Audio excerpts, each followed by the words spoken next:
उन्हें शिक्षा देकर के राम लक्ष्मण भरत शत्रुघ्न जैसे पुरुषों को समाज सुधार के लिए प्रेरित किया और इन्होंने उन दुष्ट राजाओं का विनाश करके पुनः व्यास गद्दी और राजगद्दी की मर्यादा स्थापित की।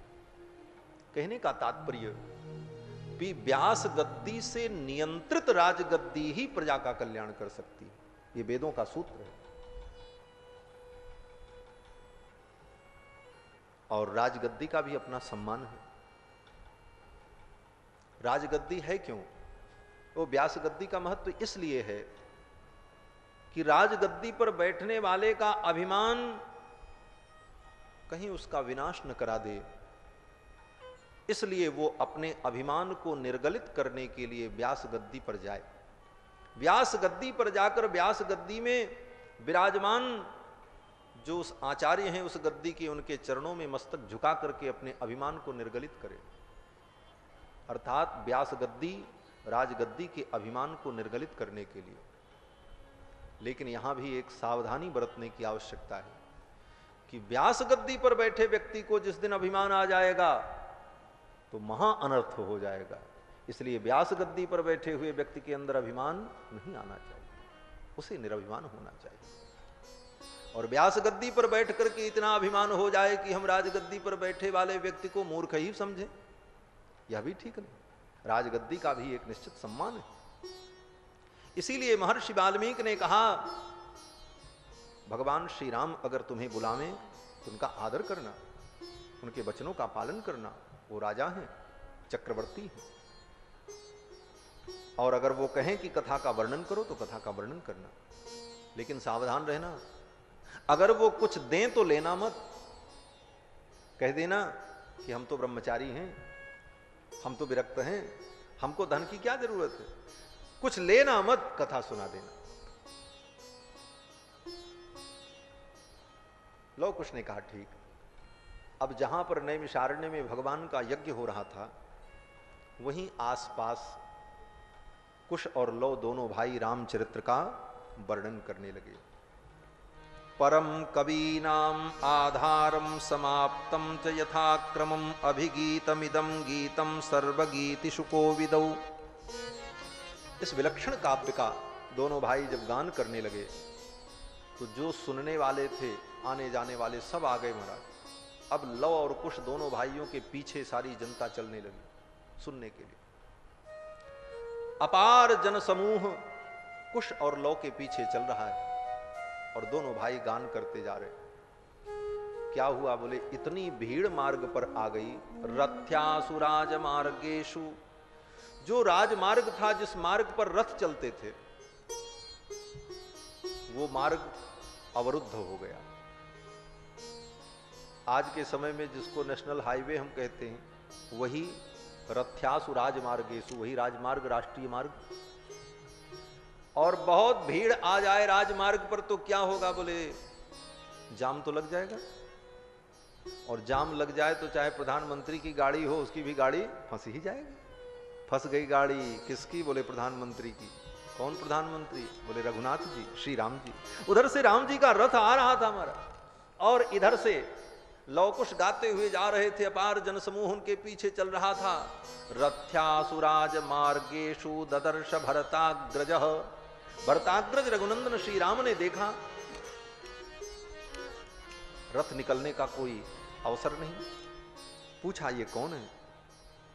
लोगों ने बताया ये दोनों बालक ऋषि कुमार सुंदर चरित्र का गायन कर रहे हैं। राम जी ने सुना, बड़े अच्छे लगे महाराज।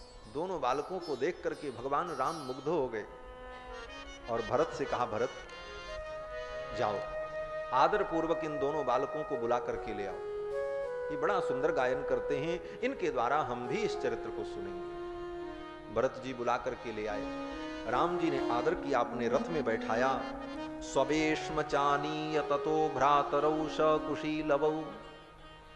अपने भवन में लेकर के राम जी आए लव और कुश दोनों भाइयों को, और कहा अब यहीं पर कथा सुनाओ, हम भी कथा सुनेंगे।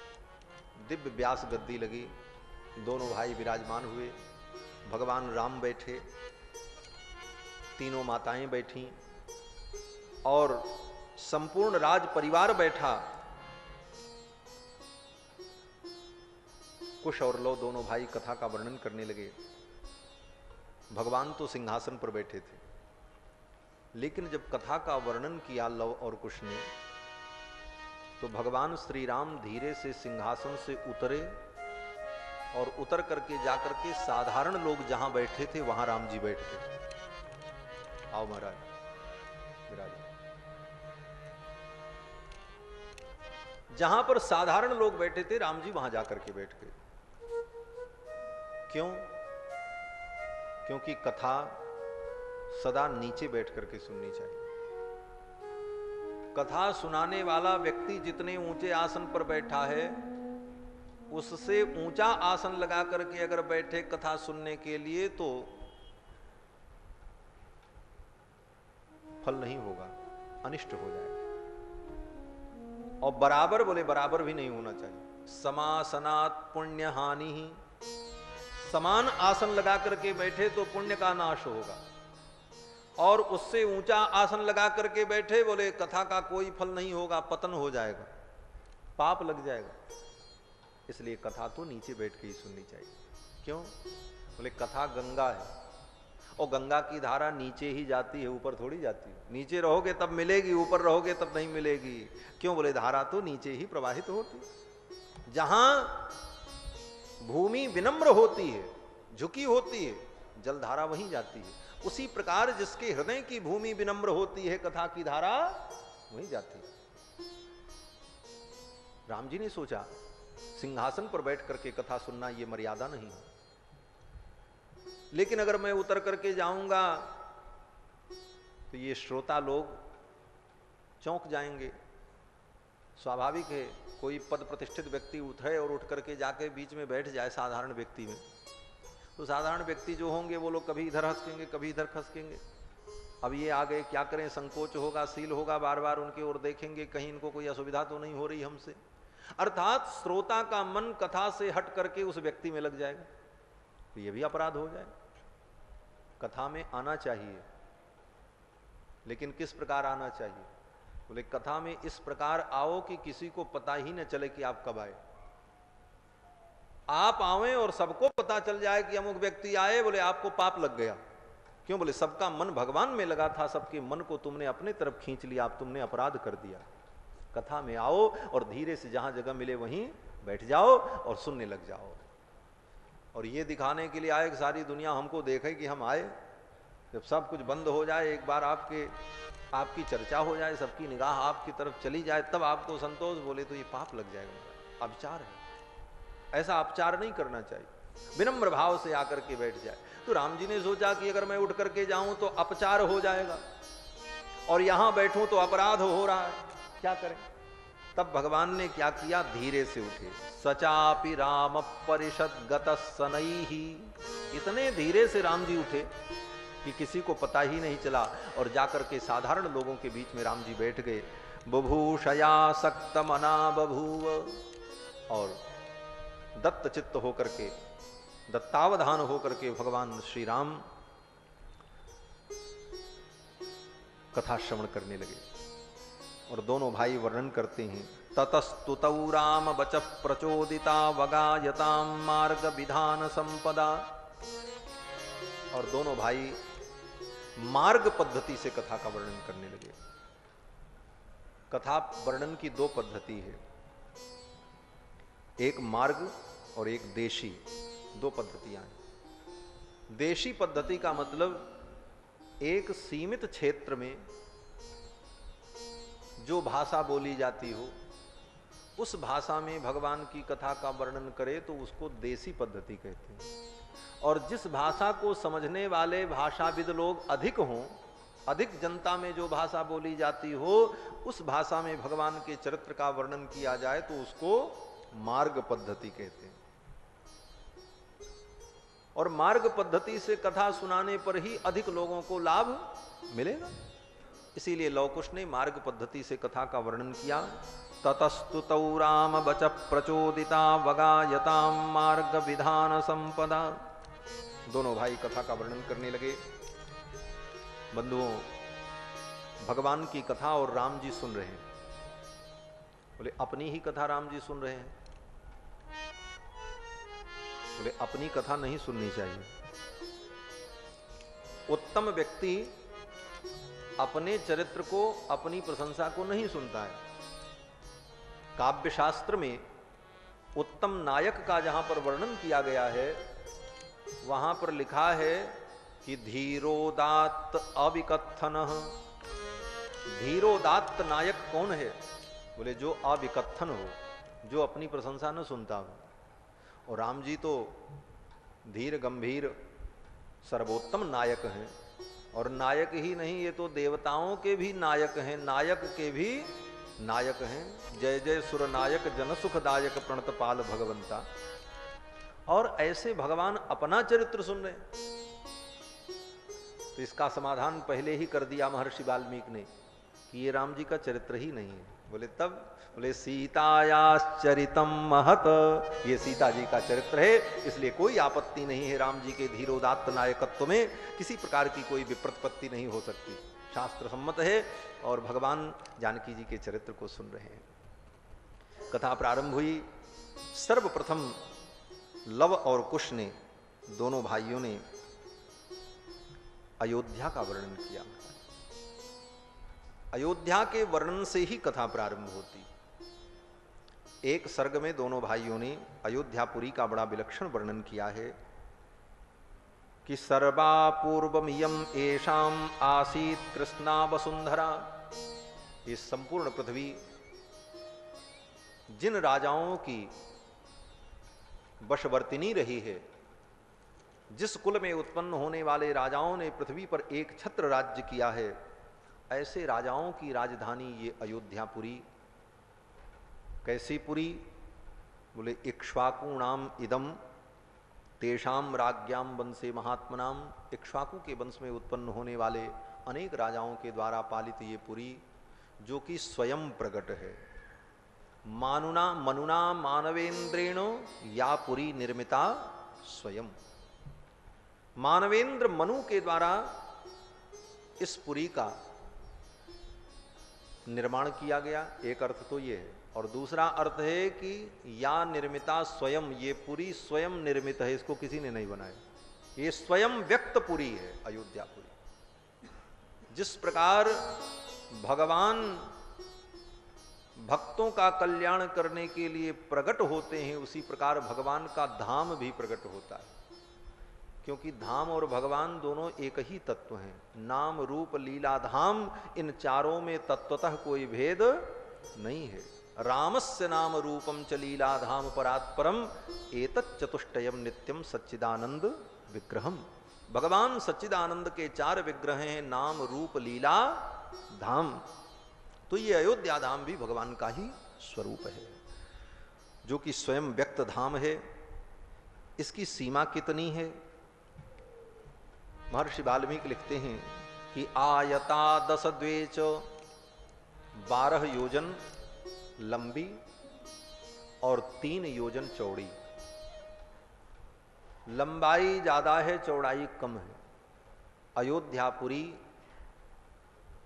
आयताकार है, और आयताकार में भी मत्स्याकार, मछली के आकार की। इसका पुच्छ भाग पश्चिम दिशा में गोप प्रतार पर्यंत है, जिसको गुप्तार घाट कहते हैं। और पूर्व में सरयू के तट तक, आजमगढ़ जिला तक अयोध्या की सीमा लगती है, शास्त्र सम्मत सीमा। जो अयोध्या महात्म्य में अयोध्या का जो वर्णन किया है भगवान शंकर ने, भगवती पार्वती को अयोध्या का महात्म्य सुनाया कि अयोध्या च परब्रह्म। ये अयोध्यापुरी साक्षात ब्रह्म का स्वरूप है। अयोध्या च परब्रह्म सरयू सगुण पुमान। और अयोध्या में प्रवाहित होने वाली जो सरयू हैं, ये सगुण ब्रह्म है। और अयोध्या में रहने वाले प्राणी, बोले तन निवासी जगन्नाथ।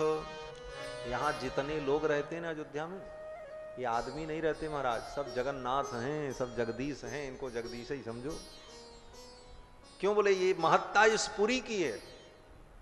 इस पुरी में रहने वाला व्यक्ति जगन्नाथ का स्वरूप हो जाता है। भगवान शंकर कह रहे हैं, किसी अरे गहरे नत्थु खैरे की वाणी नहीं है, भगवान शंकर का वचन है। और भगवान शंकर एक बार नहीं कहते हैं, दो दो बार कहते हैं। अयोध्या च पर ब्रह्म सरयू सगुण पुमान तन्निवासी जगन्नाथ सत्यम सत्यम वदाम्यहम। सत्यम सत्यम, एक बार सत्य कहे तो सत्य है ही है, लेकिन दो बार कहना पड़ा भगवान शंकर को, सत्यम सत्यम वदाम्यहम। क्यों बोले? दो बार बांध दो तो गांठ मजबूत हो जाती, एक गांठ तो खुल भी सकती है, लेकिन दो गांठ लगा दिया बात पक्की हो गई। तो ऐसी अयोध्यापुरी जो भगवान का स्वरूप है, हमारे तो आचार्यों ने कहा है कि भ्रातस्तिष्ठ तले तले बिटपिनाम। अयोध्या में वास करो, भले घर न मिले, मकान न मिले, पेड़ के नीचे रह लो, लेकिन अयोध्या में रह लो, अयोध्या वास का आनंद लो। भ्रातस्तिष्ठ तले तले बिटपिनाम ग्रामे सुभिक्षा मट। और क्या खाएंगे यहाँ? बोले न कुछ मिले खाने को, ऐसे तो भंडारा मिलेगा, संतों के यहाँ चलता ही रहता है, फिर भी न मिले तो भिक्षा मांग लो, भिक्षा मांग के काम चला लो। स्वच्छंदम पिप नेत्रजम जलमलम। पानी कहाँ मिलेगा? बोले नेत्रजम, भगवान के नेत्र से प्रकट होने वाली नेत्रजा जो सरयू हैं, सरयू जी भगवान के नेत्रों से प्रकट हुई। गंगा तो भगवान के चरण से प्रकट हुई, विष्णु पादाब्ज संभूता गंगा त्रैलोक के पावनी। और सरयू जी बोले या स्वयं पद्मनाभस्य नेत्र पद्माद विनिश्रिता, भगवान के नेत्र कमल से प्रकट होने वाली सलिला सरयू जी हैं। तो संत कहते हैं कि स्वच्छंदम पिब नेत्रजम जलमलम, सरयू का शीतल जल पी करके काम चला लो। बोले कपड़ा कहाँ मिलेगा? बोले चीराणी कंथाम कुरु, सड़क के किनारे जो कपड़ा मिल जाए उन्हीं को धो करके पहन के लंगोटी बना लो, लेकिन अयोध्या मत छोड़ो। है? हमारे अयोध्या में एक थे महात्मा गुदड़िया बाबा, जो पुराने संत हैं, उन्होंने दर्शन भी किया होगा। गुदड़िया बाबा इतने सिद्ध संत थे महाराज, जो कपड़ा मिल जाए नदी के किनारे इधर उधर अयोध्या में सड़क के किनारे फेंके, उसी को सरजू जी में धो धा करके शुद्ध कर लें, सुखवा लें, फिर उसी को सीसा करके गुदड़ी उदड़ी बना लें और उसी से अपना काम चला लेते थे। इसलिए संतों ने उनको गुदड़िया बाबा ही कहा। तो भक्त कहते हैं कि चीराणी कंथाम कुरु सम्मानम कलयाति घोर गरलम नीचापमानम सुधा। और अयोध्यावास कब होगा? बोले अयोध्यावास करने के लिए केवल इतने ही से काम नहीं चलेगा। बोले सम्मानम कलयाति घोर गरलम, सम्मान को विष समझो, सम्मान को विष समझो, तब अयोध्यावास कर पाओगे, नहीं सम्मान के चक्कर में पड़े तो अयोध्या छूट जाएगी।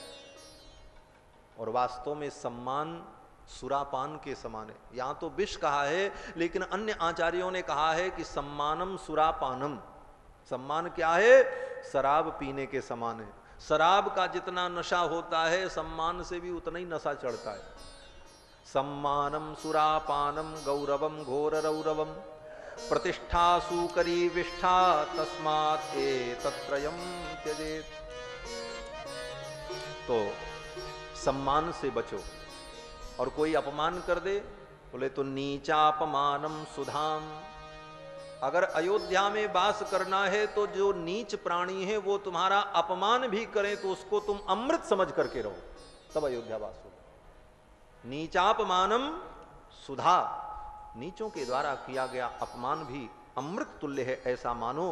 और सीता श्री सीता रघुनंदनौ भज सखे, श्री सीता रघुनंदन का अयोध्या में रह करके भजन करो। श्री कौशलाम मा त्यज, ऐसी कौशलपुरी अयोध्या का त्याग मत करो। ये अयोध्यावास की बड़ी अद्भुत महिमा है। तो बस बंधुओं, आज इतना ही अयोध्यावास की महिमा। कल अयोध्यापुरी का विस्तृत वर्णन होगा। हमारे बीच में हमारे सुहृद श्री मिथिला बिहारी शरण जी आए हुए हैं, जो बहुत सुंदर भगवान का भजन सुनाते हैं। एक इनके द्वारा राम जी की बधाई सुन करके भी हम लोग कथा की आरती करेंगे, क्योंकि राम जन्म महोत्सव का प्रसंग चल रहा है।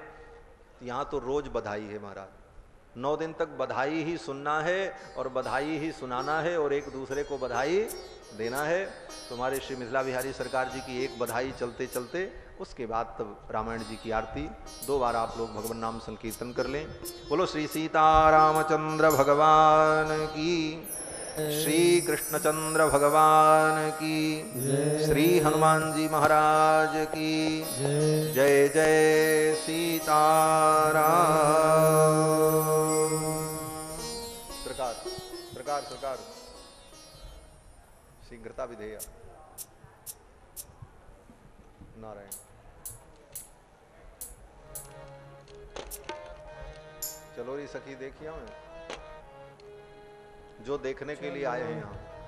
चलो री सखी देखिया में प्यारे रघुरैया, चलो री सखी देखिया में प्यारे रघुरैया, चलो री सखी देखिया में प्यारे रघुरैया, चलो री सखी देखिया में प्यारे रघुरैया।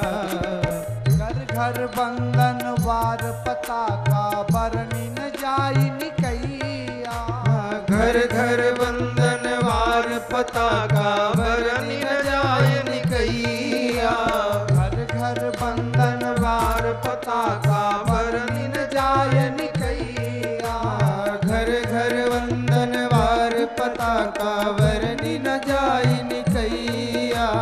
पुर नर नारी मगन होए गावे, पुर नर नारी मगन होए गावे, हर घर बाजत बधैया, चलो री सखी देख आवे प्यारे रघुरैया, चलो री सखी देख आवे प्यारे रघुरैया।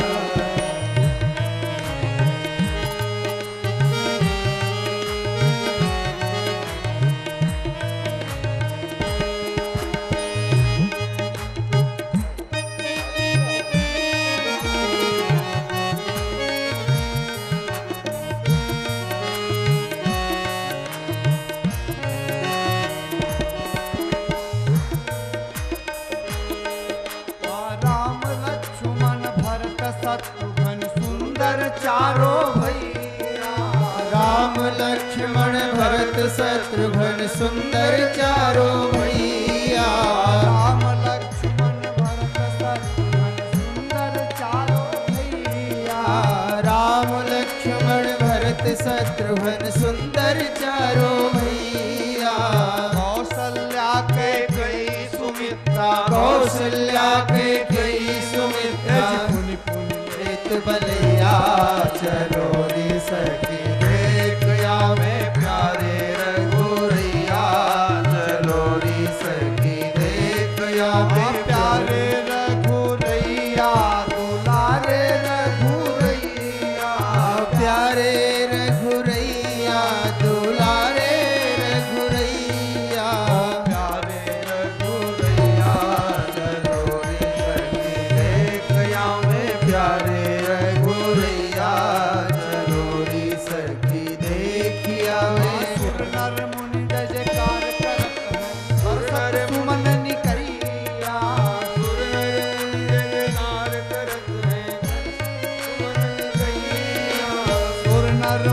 जयकार करत बरसत, सुर नर मुनि जय जयकार करत है बरसत सुमन निकैया।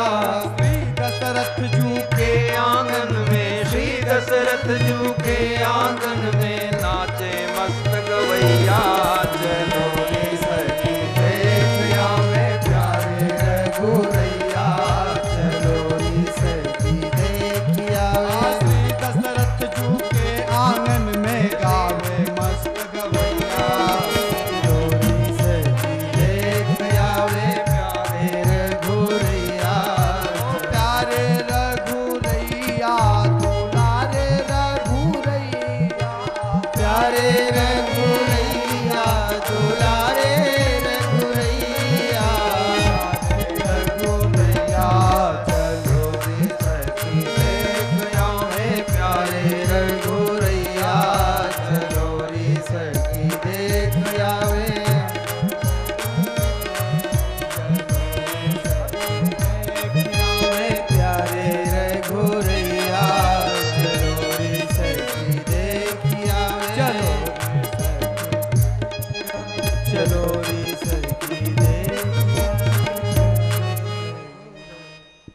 सीतारामचंद्र भगवान की, श्री अयोध्यानाथ भगवान की जय। जय सीताराम।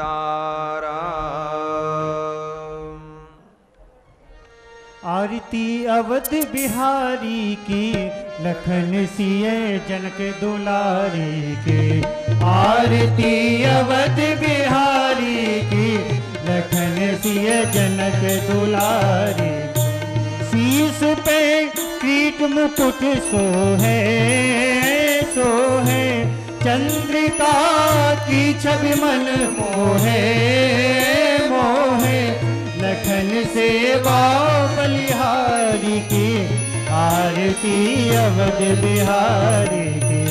आरती अवध बिहारी की, लखन सिए जनक दुलारी। कपोलन पेल के झलके झलके, फसल पे बिजली सी चमके चमके। देख कजरार नैन की, आरती अवध बिहारी की। आरती अवध बिहारी की, लखन सिए जनक दुलारी। गले में कौस्तुभ मणि माला माला, रूप लखी मोहे सुर बाला बाला। सुमन झरि शोभा न्यारी की, आरती अवध बिहारी की। आरती अवध बिहारी की, लखन सिए दुलारी। धन्य सरयू निर्मल मीरा मीरा, भरत रिपुदन महावीरा वीरा। चरण सेवा उदारी की, आरती अवध बिहारी की। आरती अवध बिहारी की, लखन सिए जनक दुलारी। ये युग श्याम लता गोरी जोड़ी, बजोर मन सब माया तोरी तोरी। दरसित युगल बिहारी की, आरती अवध बिहारी की। आरती अवध बिहारी की, लखन सिए जनक दुलारी की। दयामयी जनक दुलारी की, लखन सिए जनक दुलारी। आरार्तिक्यं समर्पयामि जलेन शीतलीकरणम्। आरार्तिक्यकरणं पुष्पै देवाभिवन्दनम्। हरिः ओम्।